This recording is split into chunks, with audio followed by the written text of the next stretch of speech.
Sometimes certain funeral homes hold secrets that defy reason. In these funeral home horror stories, you'll hear chilling tales that will leave you in shock. Like the first story, where the unexpected arrival of a child's coffin set off a series of inexplicable events. But before we dive into the story, make sure you're subscribed to the channel so you don't miss any terrifying tales.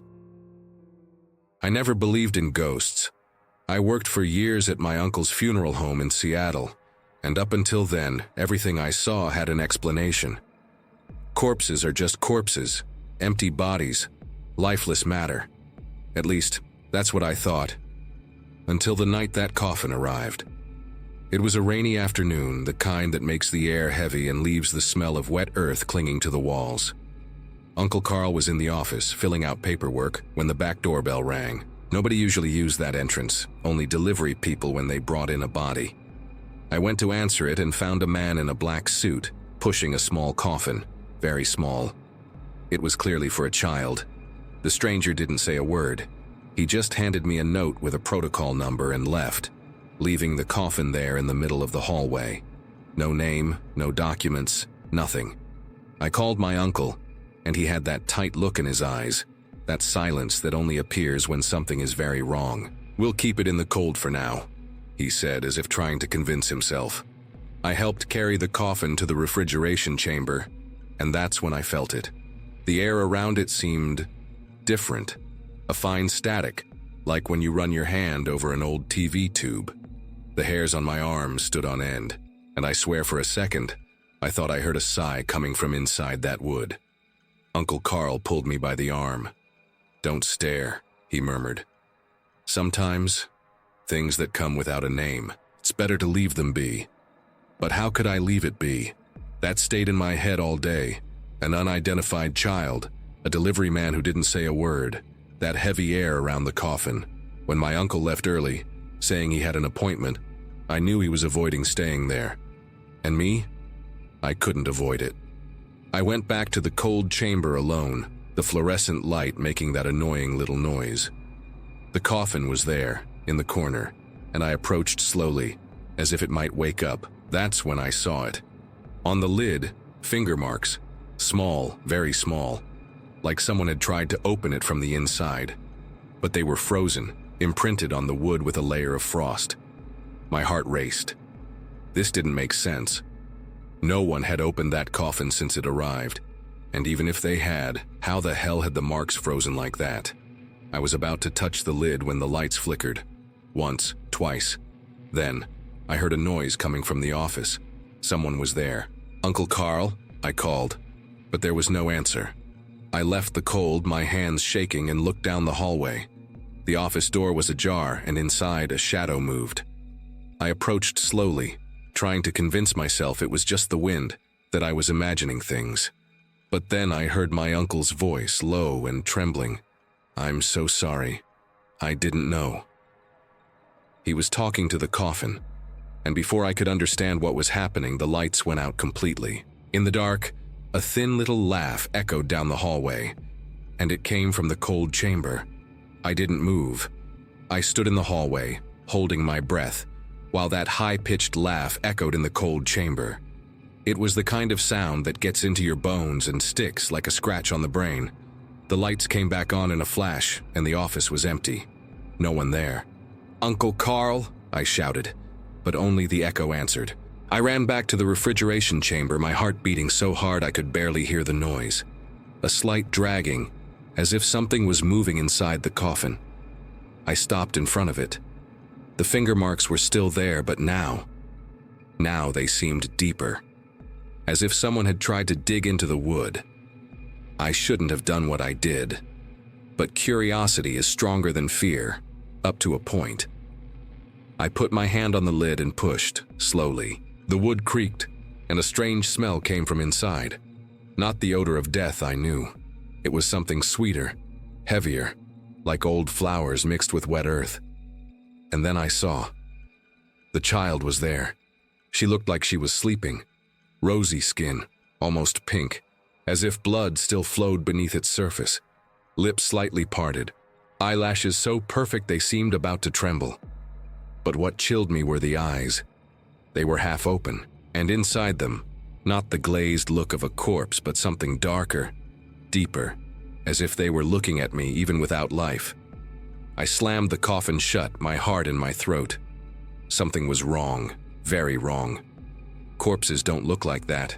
Corpses don't have that color, that air of life. I ran out of the chamber, locking the door behind me. I needed to talk to my uncle. But when I got home, he was already there, sitting in the kitchen with a glass of whiskey in his hand, and a look I had never seen before. "Don't open that coffin," he said, before I could even say anything. "Uncle, there's something wrong with that child." "I know." He cut me off, his voice hoarse. "She shouldn't have come here." I asked him what he meant, but he just shook his head as if he were fighting a memory. It was that night that the woman appeared. We were closing the funeral home when the doorbell rang. A tall figure dressed in black with a veil covering her face. She didn't say her name.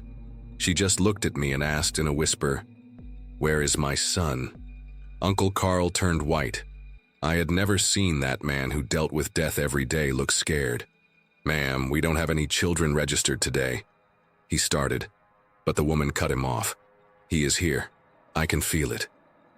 She pointed to the hallway that led to the cold chamber. Uncle Carl tried to argue, but the woman ignored him, walking towards the door as if she already knew the way. My blood ran cold. No one knew where the chamber was. No outsiders. I ran after her, but when I entered the hallway, she had vanished. There were no side doors, nowhere she could have gone, just the empty hallway, and at the end, the door to the refrigeration chamber. We opened it carefully, expecting the worst. The coffin was still there, but now it was open and empty. On the floor, around it, small wet footprints, like someone had walked barefoot in the frost. And at the back of the chamber, a voice whispered, so low it was almost inaudible, "Mommy?" Uncle Carl and I got out of there as if hell itself was behind us. That night, he made me promise one thing: don't go back there alone, no matter what you hear. But I already knew. It was too late for that. I promised my uncle I wouldn't go back alone. But fear has a way of twisting promises. That midnight, the funeral home woke up. I was in my bed, cold sweat pouring, when my cell phone vibrated. It was Uncle Carl, but the call seemed to come from another world. Just static, and behind it, a muffled cry. "The coffin. It's back. She's here." I got there with the car almost flying. The front door was wide open, swaying in the wind. Inside, a smell of wet earth and rotting flowers. Knock, knock, knock. The sound came from the cold chamber. Someone knocking from inside that damned coffin. My legs were shaking, but I went in. The flashlight illuminated footprints on the floor, small, wet, leading straight to the coffin. The lid was ajar now, and a pale little hand held the edge. Thin fingers with nails dirty with mud. "You should have found me sooner," whispered a voice behind me. It was her. The child was leaning against the wall, white dress soaked, hair stuck to her face. But the eyes, those weren't human eyes. They were like dead fish, glazed, lifeless, but staring. Uncle Carl appeared in the hallway, crying. I swore everyone had died in the accident. The car sank so fast. The creature smiled, mouth too big, full of small teeth. Grandpa lied. The lights flickered. I heard my uncle scream, a noise of something falling, and then silence. When the light came back, the coffin was closed. Uncle Carl kneeling on the floor, staring at his own hands as if he didn't recognize them. And the child? She was gone. Only the smell of a polluted river remained. Today, 10 years later, the funeral home is abandoned. Uncle Carl lives in an asylum, screaming every time it rains. And me?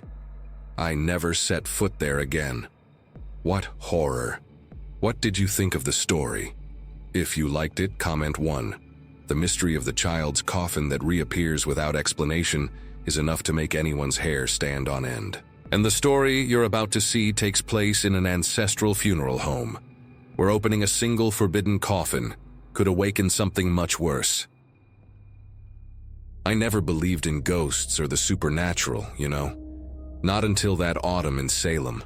My Uncle Edward, who had owned the family funeral home for decades, invited me to stay with him after I lost my job. I thought it would be a breeze, a little time away from the city, helping with paperwork, nothing much. But Salem has stories that aren't in the books. The funeral home was on an old street, the kind with trees so tall they almost covered the sky. The place was well kept, but you could feel the weight in the air, as if the walls held more secrets than bodies. My uncle was a serious man, the kind who speaks little and observes much. On the first night, he showed me around the place, except for the cold room. "This here is the preparation room," he said, pointing to a heavy door. "And way back there is the cold room. 3 caskets always stay there. 2 are ours. The third doesn't open, ever." He spoke with a firmness that made me swallow hard. It wasn't a request, it was a rule. And I, being a good nephew, agreed without questioning. But Salem has a way of stirring up curiosity. In the following weeks, I helped my uncle with services, saw families crying, candles burning, the smell of wilted flowers in the air. Everything normal, if normalcy existed in a place like that. Until one night my uncle got a call. Something about an accident on the road, several bodies to pick up. He looked me in the eyes before leaving. "You stay here. Lock the door and do not, I repeat, do not go into the cold room, no matter what you hear." And before I could ask, he disappeared into the darkness of the early morning. I was alone. The silence was so thick I could hear the ticking of the clock on the wall. Until it wasn't just the clock. There were knocks, soft, spaced out, but coming from somewhere. And worse, they were coming from the cold room. My heart raced. It's just the old building creaking, I convinced myself. But then came another knock, and another, louder. Someone or something was in there. Curiosity is a treacherous thing. First, you convince yourself it's just the wind, then, maybe a rat. But when the noise sounds like nails dragging against wood, no logic can hold back the fear. And that's how, against everything my uncle had told me, I grabbed the key and opened the cold room door. The icy air hit me like a punch. Inside, 3 caskets lined up. 2 of them clean, with labels. The third was different. Dark wood, almost black, with no identification. And it looked ancient, you know? The kind you see in vampire movies. I took a deep breath, trying to convince myself to leave. That's when I heard it. A low sound coming from the second casket. It wasn't a knock. It was breathing. Someone or something was breathing inside. I didn't think twice. I ran out, locked the door, and rushed to my room as if the devil were behind me. And maybe he was. The next day, my uncle returned. I didn't say anything, but he looked at me as if he already knew. "You went in there, didn't you?" He didn't seem angry. He seemed scared. That's when he told me. The third casket had arrived by mistake decades ago. No name, no documents. And from the first day, strange things happened. Doors opening by themselves, voices whispering in the hallway at night. The only thing that kept it under control was the cold. "Some things should not be awakened," he said. I laughed at the time.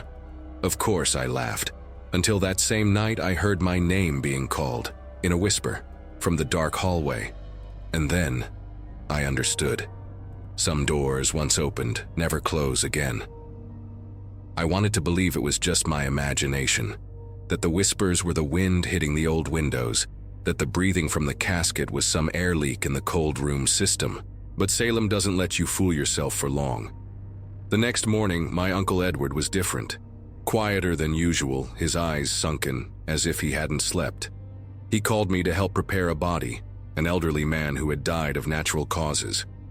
As we worked, I felt the weight of the silence between us, until he finally spoke without even looking at me. "Did you hear anything else last night? Besides what you already told me?" The question chilled me. I hadn't told him about the whispers. How did he know? Before I could answer, he sighed and continued. "This place, this funeral home, has things even I don't fully understand. But ever since the third casket arrived, everything got worse." He stopped, wiped his hands on a cloth, and stared at me. "If you hear it again, if you feel anything, let me know. Don't ignore it. I promised I would, but deep down I just wanted to forget everything. Only the universe seems to love playing tricks. That night I was in my room trying to read a book to distract my mind when the light started flickering. It wasn't a normal blackout. It was as if someone were playing with the switch. And then, tap, tap, tap, knocking on my door. My blood turned to ice. "Uncle?" I called, hoping it was him. Silence. Tap, tap, tap. Slower now, almost taunting. I got up, swallowed hard, and went to the door. When I opened it, the hallway was empty. Just darkness and that funeral home smell. Wilted flowers and kerosene. That's when I looked down and saw it. A stain on the floor. Dark, wet. As if someone had spilled water. Only when I touched it, it was sticky. And red. Blood. I almost screamed, but then came a noise that made me freeze. A dragging sound from the end of the hallway. As if someone were dragging themselves along the floor, slowly, toward the cold room. I didn't think. I ran to my uncle's room and knocked on the door like a madman. When he opened it, I must have been white as a sheet because he grabbed me by the shoulder immediately. "What is it?" There's someone in the hallway. And blood." He didn't let me finish. He grabbed a flashlight and headed toward the noise, but when we got there, nothing. The hallway was clean. No blood, nothing dragging. Just emptiness. My uncle looked at me, and for the first time I saw fear in his eyes. "It's not in your head," he said softly. "I've seen it too." That night he told me more. The third casket had come from a small town in the countryside decades ago. No one knew who it belonged to, only that when it arrived here, things started happening. Shadows, whispers, and sometimes knocks on the caskets. "Why don't we get rid of it?" I asked, already half desperate. My uncle shook his head. "We've tried. It always comes back." And then he dropped the worst part. "And now that you've heard it too, it knows you're here." At that moment I realized something. Salem wasn't just a town with witch stories. It was a place where old things, wrong things, still walked around. And one of them was right under our noses, locked in the cold room. Or not so locked, because the next day when my uncle left to pick up another body, I swore I saw the cold room door, slightly ajar. And worse, something had scratched the doorknob from the inside. I couldn't take my eyes off those scratches. They were deep, irregular, as if something had struggled violently against the wood. But what made my heart pound in my throat was their position. From the inside, someone or something had tried to get out. My first instinct was to run, grab my things and disappear before the sun set. But a stubborn, guilty part of me knew I couldn't leave my uncle to deal with this alone. So I took a deep breath, slammed the cold room door shut, and put an old padlock I found in the garage on it. Not that I thought it would help, but it was better than nothing. That night my uncle returned late, his face pale and his hands dirty with soil. He had gone to pick up the body of a young woman. A car accident, he said, but avoided details. As I helped carry the stretcher to the preparation room, I noticed he glanced at the cold room door every 5 seconds, as if expecting it to open on its own at any moment. "We need to talk," I said, grabbing his arm before he could hide in the office. He sighed, tired, and nodded. We sat in the kitchen where a single yellowed lamp made shadows dance on the walls. "Did someone open the cold room today?" I asked, trying to keep my voice steady. My uncle looked at me as if I had said a blasphemy. "Of course not. Why?" I showed him the scratches on the door. His expression hardened, but he didn't seem surprised, just resigned, as if he knew this would happen. "It's getting stronger," he murmured, more to himself than to me. "It who?" I almost shouted, my patience wearing thin. That's when my uncle told me the story he should have told me weeks ago. The third casket hadn't come by mistake. It had been delivered by a man my grandfather had never seen before, on a stormy night in 1952.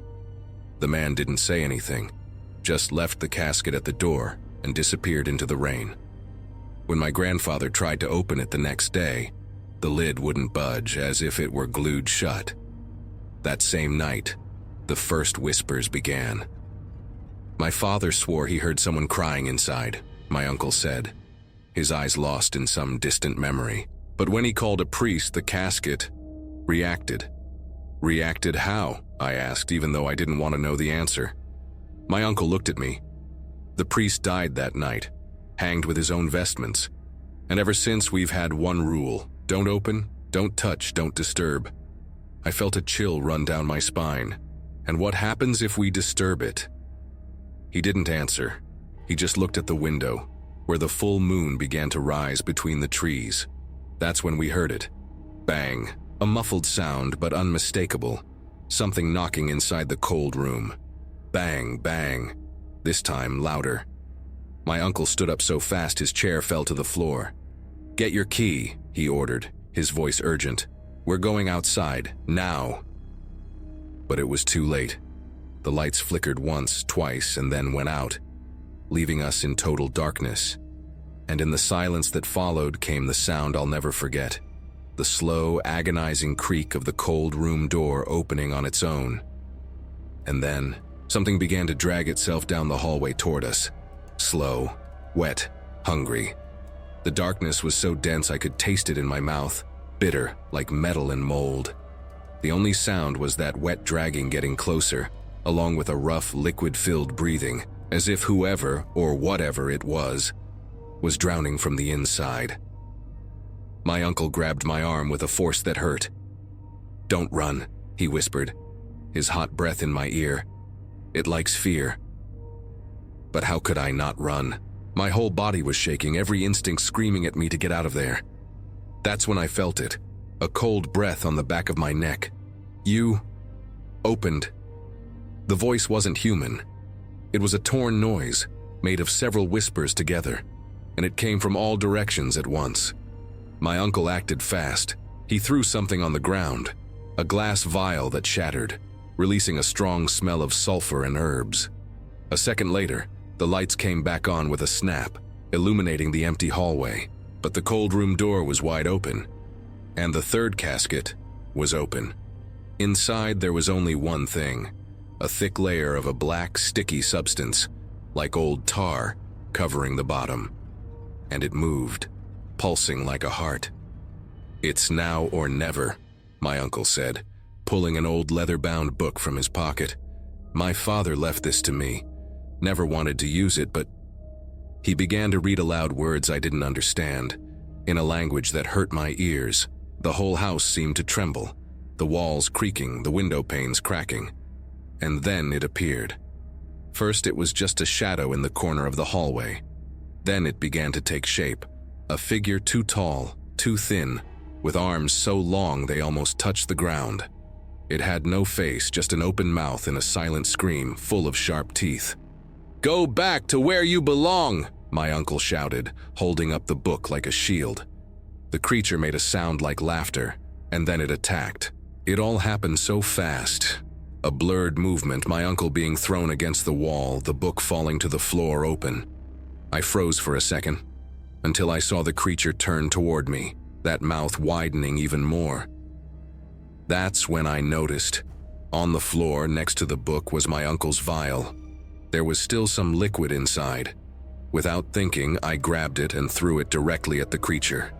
The scream it let out was otherworldly. The black substance in the casket began to boil, and the creature writhed, parts of it dissolving like smoke. "The casket!" my uncle shouted, trying to get up. "Close the casket!" I ran like never before, almost slipping in that black slime. When I slammed the casket lid shut, a cold wind exploded through the house, extinguishing all the lights again. In the silence that followed, we could only hear our own breathing. It was my uncle who lit a lantern.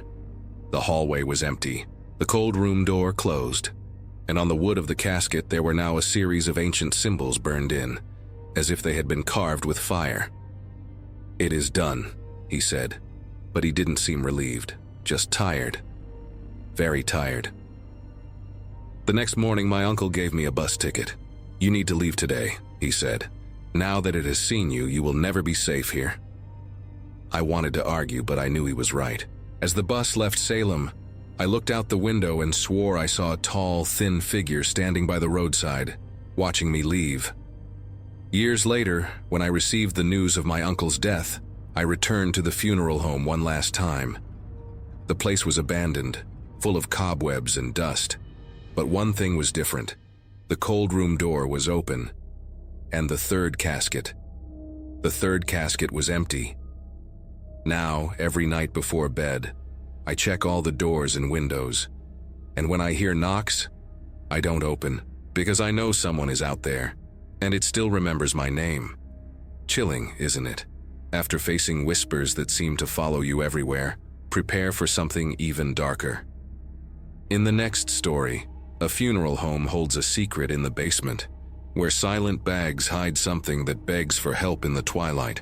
But before we continue with the story, if you've made it this far, it means you're enjoying our stories. So go ahead and leave a like to let YouTube know you like this kind of content and don't want to miss any more horror stories. Milwaukee, 2004. I was 22 years old and needed an internship. When I landed the job at that old funeral home, I thought it would be a breeze. Filing documents, helping with wakes, maybe learning to handle bodies. Nothing prepared me for what really happened there. The place was called Velasquez and Sons, but there were no sons. Just Luther, the owner, a guy in his 60s with eyes so deep they looked like two holes drilled into his skull. On the first day, he took me to a preparation room, full of that formaldehyde smell and sharp blades, and laid down the only rule that mattered. There's a basement here. You don't go down there, no matter what you hear, no matter what you think you see. Got it? I laughed inside. Sure, I got it. Oh, it must be where they keep the chemicals, confidential files. What nonsense, I thought. Until the sound started. It was always in the late afternoon, when things quieted down. I'd be alone at the reception, organizing death certificates, and then I'd hear it. A low, dry sound, like someone knocking their knuckles on wood. The first time, I ignored it. The second time, I thought it was the building settling. The third time, I stopped and listened closely. It wasn't coming from the floor. It was coming from the back wall, the older part near viewing room 3. And worse, if I stayed too quiet, I could hear something else. A breathing sound. "Luther, there are rats in the wall," I said the next day, trying to sound casual. He didn't even look up from his newspaper. No rats? But I heard, "No rats." His voice cut through the air like a knife. And his eyes. Man, his eyes fixed on me, like I'd said the wrong password. That night I decided to stay late, alone. And that's when the noise came back. Only this time, it wasn't knocking. It was scratching, fingernails on wood, and a whisper. "Help."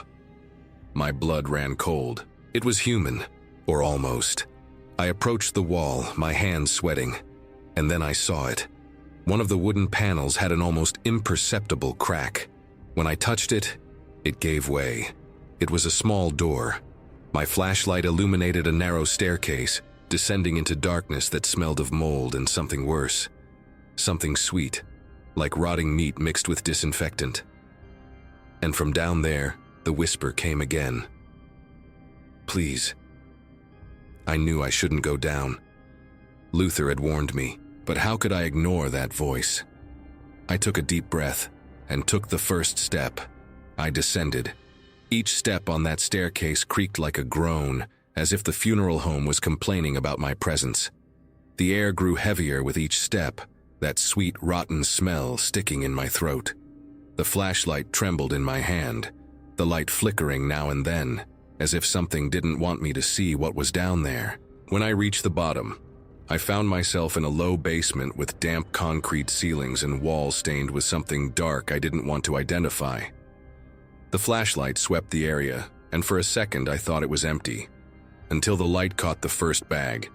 It was large, black plastic hanging from a hook on the ceiling. It swayed slightly, as if something inside was moving. I froze. It's not possible. But then the flashlight illuminated another, and another, and another. Dozens of bags all the same size, some on the floor, others hanging. Some were moving. "Oh my God," slipped out of my mouth before I could stop it. And it was as if that place had been waiting for those words. From inside the bags came a whisper. Not just one, many. Low, hoarse voices, some crying, others just moaning. All coming from inside those plastic bags. All saying the same thing. "Please, get me out of here. He's coming back." My heart was beating so hard I thought it would burst out of my chest. I wanted to run, climb those stairs, and never look back, but my feet were glued to the floor. The flashlight, almost on its own, pointed to the darkest corner of the basement. And that's when I saw the smaller bag. Unlike the others, it was on the floor, crumpled, as if someone had thrown it there in a hurry. And even before I approached, I already knew what was inside.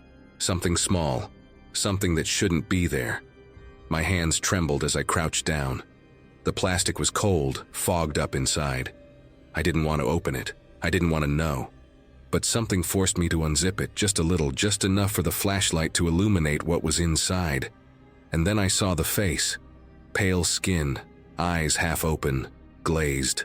And around the neck, deep purple marks as if someone had squeezed with all their might. It was a child, no older than 6 or 7. Inside the bag, clutched in the little hand, a crumpled piece of paper. When I smoothed it out, I saw a single word, written in pencil, almost erased. "Please." That's when I broke. I threw the paper on the floor, took a step back, and tripped over something soft. Another bag. Something thrashed inside it, and a moan came out louder than the others. "He's coming back," the voice whispered desperately. "He always comes back." I didn't wait to hear more. I turned and ran for the stairs, taking them 2 at a time, my breath coming in gasps. When I reached the top, I closed the panel with a slam and leaned against the wall, trying not to vomit. Luther knew. Luther had known all along. And if he found out that I had seen, I didn't think twice.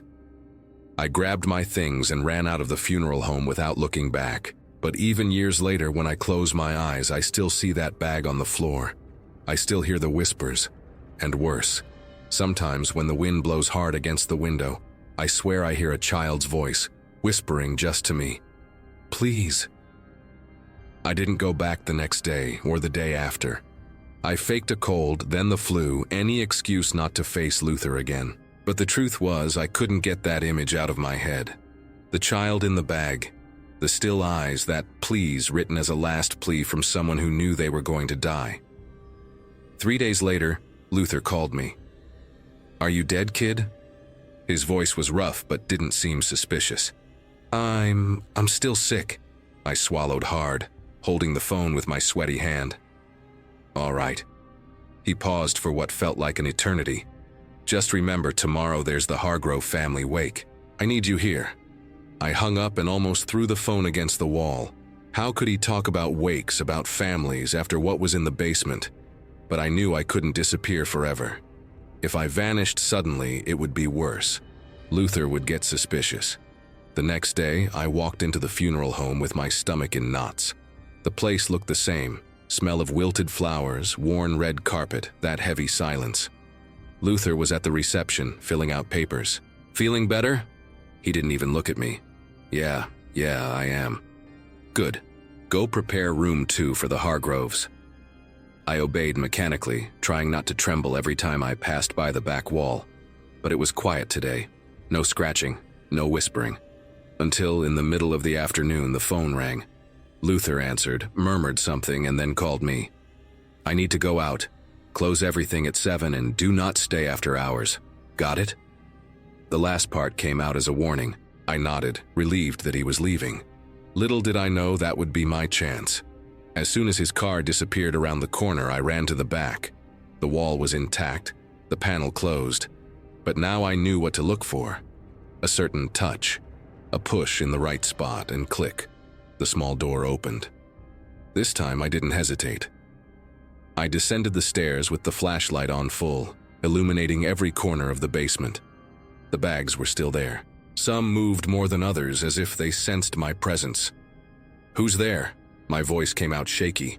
A moan came from the corner. A bag on the floor writhed. I approached, my hands icy, and unzipped it just enough. Inside, a man, or what was left of him, looked at me with panic-filled eyes. He was alive, but barely. Pale skin, cracked lips. "He uses us," the man whispered, his voice hoarse. "After we die, he sells." "Sells what?" My heart was beating so hard it hurt. Before he could answer, a noise came from above. Someone had just opened the funeral home door. The man in the bag widened his eyes. "It's him." The whisper was a final warning. "He knows you found out." I heard footsteps upstairs. Luther had come back. I turned off the flashlight and stood still in the dark, listening to his footsteps walking through the reception. Stopping. Listening. And then, creaking steps. He was coming down.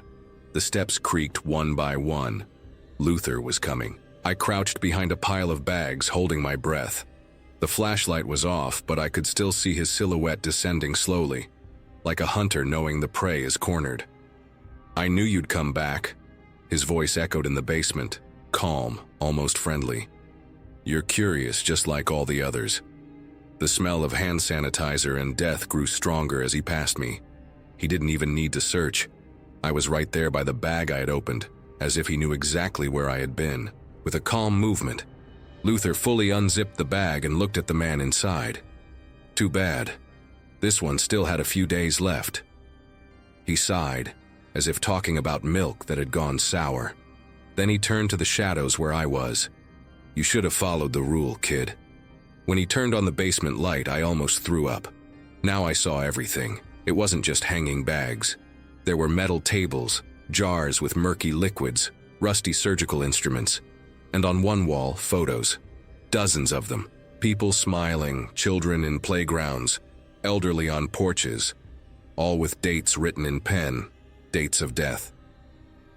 The business isn't just embalming, you understand. Luther picked up a scalpel from the table, cleaning the blade on his lab coat. Families want keepsakes, things to hold on to, and sometimes, he pointed to the jars, sometimes they pay well for a little extra. The man in the bag moaned. Luther patted him as if calming a dog. "Easy, Jorge. Your liver already has an owner." I felt the sweat running down my back. He wasn't just killing, he was selling pieces while people were still alive. "You're not leaving here, of course." Luther started walking toward me, the scalpel glinting. "But I promise it'll hurt less than Jorge here. He screamed for 3 days." That's when my foot touched something on the floor, a piece of rusty pipe. Luther saw my eyes lower and smiled. "It won't help, kid." He lunged at me. The pipe hit his knee first. I heard something break and he fell, growling in pain. I ran for the stairs, tripping over bags that moved, over voices that now screamed, "Kill him! Don't let him out!" Luther crawled after me, the scalpel still in his hand. I took the stairs 2 at a time, but he grabbed my ankle on the last step. "You'll never escape!" He foamed at the mouth, his fingers like claws. I kicked. My foot hit his face with a crunch that echoed in the basement. He fell backward and I didn't think twice. I closed the small door and locked it from the outside. His screams started before I even reached the front door. "They'll get you! They know where you live!" I ran to my car and called the police. I said I had heard screams in the funeral home. I lied. I didn't mention the bags, I didn't mention Jorge, because a part of me knew, if I told, they'd think I was crazy. Or worse, they'd find out I had left all those people there. The police arrested Luther. They found human remains in the basement, the newspapers said. A case of funeral misconduct. Nothing about the living, nothing about Jorge. I moved to another city, changed my name. But to this day, when the phone rings at night, I know who it is before I answer. And when the wind blows hard against the window, I swear I hear more than just the air passing. I hear them. The ones left behind. The ones who never died right. And the worst? Sometimes when I look in the mirror, I see something wrong in my own reflection, as if a part of me never left that basement. As if somewhere, a zipper was being closed. If you made it this far, you know stories like this aren't just about jump scares. They're about the details that stick with you long after. If this one kept you hooked till the end, drop a hidden basement in the comments. Oh, and hit subscribe if you're new here. I drop creepy new tales like this every week, and you won't want to miss a single one. Every like also helps keep these stories coming. And seeing you guys ride it out to the very end means everything. Now, if you're still in the mood for more chills, I've got a playlist right here with stories that'll send shivers down your spine. Click through and keep the nightmare going if you dare.